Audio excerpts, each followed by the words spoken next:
need to film. So Okay. please, Benoit. Yeah, thank you, Pierre. Thank you to all of you. I mean, it's a great pleasure to present this work that is the result of many collaborations that you will see, and I will try to give an overview of what we have done on that topic during the last years. So, as an introduction, I think all of you are familiar with this kind of wave pattern that we can observe on falling films, either on incline, in streets or beach, or on vertical films. And these waves are referred to hydrodynamic waves, and they arise from a so-called Kapitsa instability, which is of inertia origin. And typically, film thickness is about 100 microns for vertical film, maybe a few millimeters for incline. That's then a topic that has been studied for now more than 70 years, since Kapitsa in 49, especially because it allows to study, for instance, interfacial turbulence or weak turbulence, route to chaos, and many wave patterns that are of interest. Now, if you think about suspended falling films, so think about a condensed film that can arise on sailing, for instance. The question is to what inclination, because of course we can have this kind of phenomena, which is a dripping of droplets, which is referred to the Rayleigh-Taylor instability. It is of gravity, triggered by gravity, which is destabilizing now. And then there are some examples here where you don't want the falling films to drip, like in desalinization station, for instance. You don't want the water, condensed water free of salt, to drip back to water, to seawater, or in drying phase of dishwasher, like this is in hammam or in carport. So depending on the inclination, I'm going to focus on the right side, where you have a suspended film inclined by an angle alpha. And because on the left side, you only have Kapitsa instability. On the right side, you have the coupling between Kapitsa and Rayleigh-Taylor. And if the inclination alpha is up to 90 degrees, you recover the classical Rayleigh-Taylor instability. And in between, we have really the coupling between those two instabilities that give rise to a very interesting phenomenon. One is dripping, and we can ask the question, what is the threshold for dripping? Is there any? And can we predict it? And what is the resulting 3D pattern that we can observe resulting from this coupling between the instabilities? So to give you a flavor of the phenomenon we can observe, this is a simulation, 2D simulation of average equation, the second order weighted residual integral boundary layer equation. I will come back to that in a moment. And in this problem, we have three parameters: the Reynolds number that tunes the flow rate, the Kapitsa number, which is only dependent on the fluid properties, density, viscosity, and surface tension, and the inclination angle. Here it's alpha 30 degrees from the vertical. And starting with the white noise, we first see the amplification of 2D wavefronts, and then after a later moment, we see the amplification of span-wise modulation that gives rise to high amplitude waves, and then some meandering, rearrangement, and then you'll see the alignment of those wavefronts into a so-called rivulet structure. And this is typical of this kind of coupling between two instabilities, in which actually the Rayleigh-Taylor breaks the symmetry. And in horizontal film, you will see an array of droplets. And in falling films, you see an array of rivulets. And that is nicely observed, of course, in a suspended film. This is an experiment, beautiful picture obtained by the group of François Galère at EPFL. So they also studied this problem, and then they spread viscous oil on a glass plate and then turn it over by an angle alpha that was controlled and look at whether they observe dripping or no dripping. And this is the kind of phase diagram, the angle alpha versus the thickness of the liquid film. And there is a clear boundary between those two regimes. The two plots are the same, but the different representation. You see here with the solid line, which results from the linear stability analysis of a very simplest case without inertia, I mean, just the simplest ingredient, gravity and surface tension, and that predicts it's a threshold between absolute and convective instability. I come back to that in a moment. But we wanted to go further and do the calculation with a more sophisticated model, including inertia, properly inertia effects and viscous dissipation at second order. So for that, we used a well-established model developed 20 years ago by Christian Rouillarkil and Paul Manville. And it consists in projecting the velocity field on a basis of test function, here polynomials, because at leading order, the solution for flat film is a semi-parabolic profile, it's Poisson flow, and averaging with the appropriate weight function, such that you reach, you get an equation in 2D, which is a coupled equation for the thickness H and the flow rate Q. And that contains all physical ingredients, gravity, shear, the terms with delta, which is a reduced Reynolds number for inertia, the stabilizing or destabilizing isostatic pressure because of inclination, surface tension, and viscous dissipation.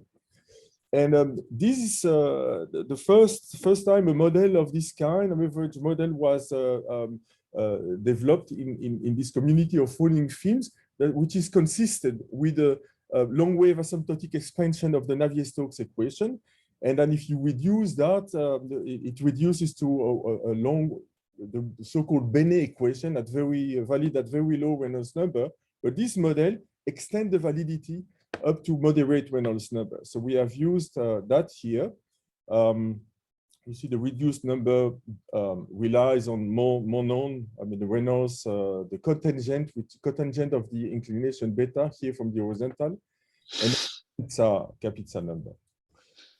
And then if you really want to be consistent at second order, you need to extend to 4 dependent variables, 2 corrections for the flow rate. You end up with a more complicated model, but that's the price to pay. But the benefit is it's a reduced dimensionality, a model of reduced dimensionality, which is much faster to solve than the full Navier-Stokes. And this is 2D. Of course, you can extend to, I mean, it's 1 plus 1D. You can extend to 3D, and this is what I did by showing you the simulations earlier. And you get you can model an extended domain that way. And from that model, so we call that model the WIBL model. We also did the linear stability analysis, tracking the transition between absolute and convective instability. So when you have a pulse, whether the back of the pulse will flow upstream or downstream, makes a difference between an absolute and a convective instability. And this is kind of classical to try in prediction here of dripping, whether the dripping can be the result of an absolute instability here.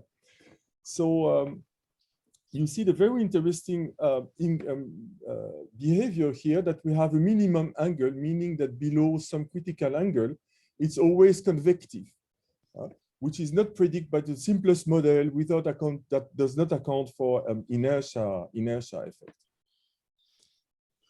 And we wanted to go further beyond the experiment done at EPFL, and so with the colleagues in Aachen University, we designed a falling film which is centrifuge, such that you can decorrelate the gravity that is responsible for the flow rate and centrifugal force, which is the destabilizing body force.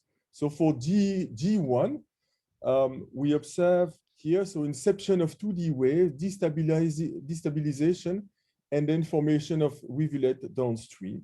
And G2, you see that you have very early the formation of droplet because of the higher intensity of this destabilization force, which is seen here with a close-up.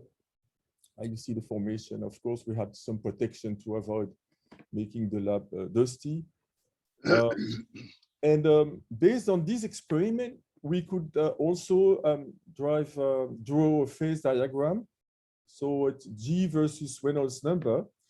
And you see the points are for observed dripping and square for no dripping.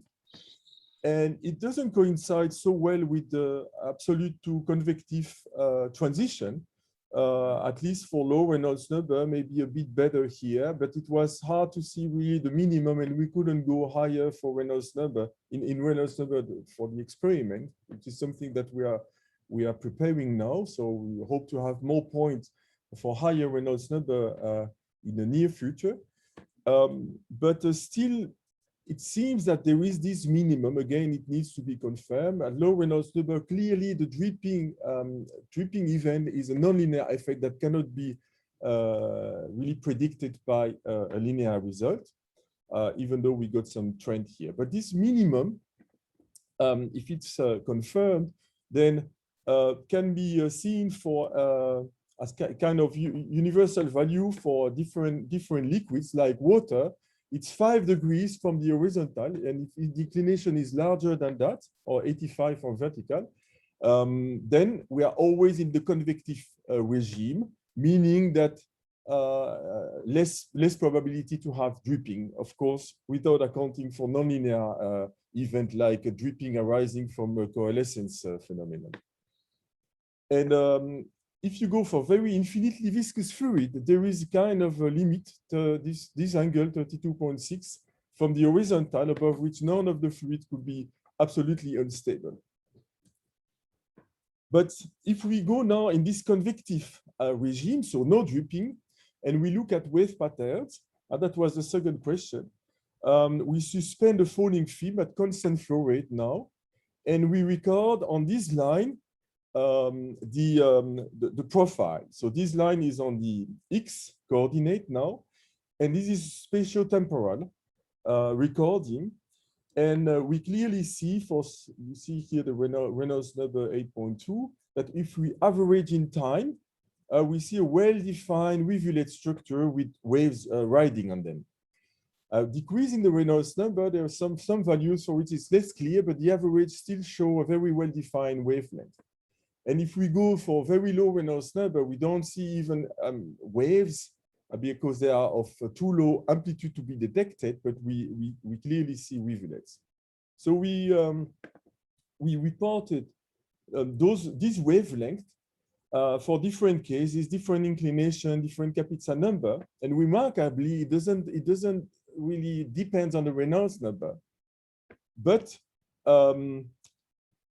when you compare the wavelength to either the wavelength of the primary instability of a horizontal suspended film or inclined film, so this is a solid line for inclined and dashed line for horizontal, you see that the result from the wavelength in experiment is either one or the other. That was very intriguing.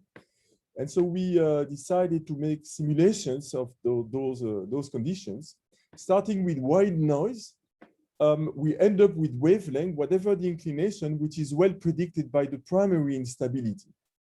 But if we start with sinusoidal wave as initial condition, then it triggers 2D wavefronts, and then the wavelength at early stage is better predicted by the wavelength of as if the film was horizontal. Actually, what happens is a secondary instability of this wavefront that does not really depend on the inclination. But later on, because of rearrangement, we will observe the wavelength of the primary instability. So depending on the initial conditions, actually, we can find,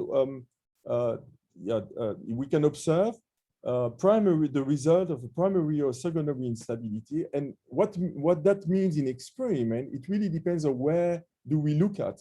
Remember, in the experiment, there was a fixed position of observation. And this is why, depending on the development of the wave pattern, we could observe the wavelength from the secondary or the primary instability. And this is the result of that. So here it's a secondary instability of suspended wavefront that we observe. And again, it does not really depend on Reynolds number.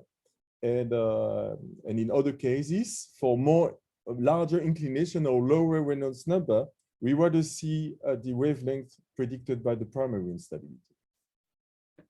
So these are the conclusions, that we have a critical angle from the horizontal above which the film is never absolutely unstable. So it's 5 degrees for water, which is good to know maybe for sailings, avoiding dripping of condensed film. Then gravity can be replaced by certification for more control or complete investigations. Dripping of suspended films is a nonlinear process resulting from intricate 3D patterns, even though linear transition between absolute convective instability can give us some indication. And then the wavelength of rivulet patterns might result from primary or secondary instabilities, and it's noise dependent, which is something to take into account in an experiment when comparing to experiment. Okay, thank you for your attention. Thank you very much. So are there questions?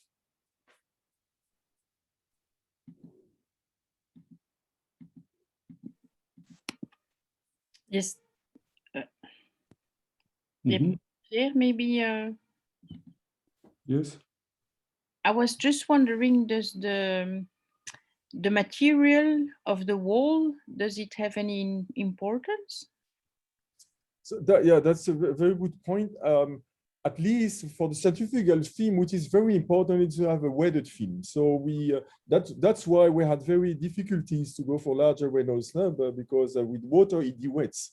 So we need oils, for instance. So that's important. Otherwise, of course, if it's very rigorous, it might have importance, but for a very flat and non-robust wall. So if there is some defects, it might trigger, for instance, synchronous patterns instead of subharmonic. So it might have an influence of the mode selection of the instability. Yes. Mm-hmm. Thank you. Yeah. Léon, yes. One observes very often that rivulets can be meandering. Yeah.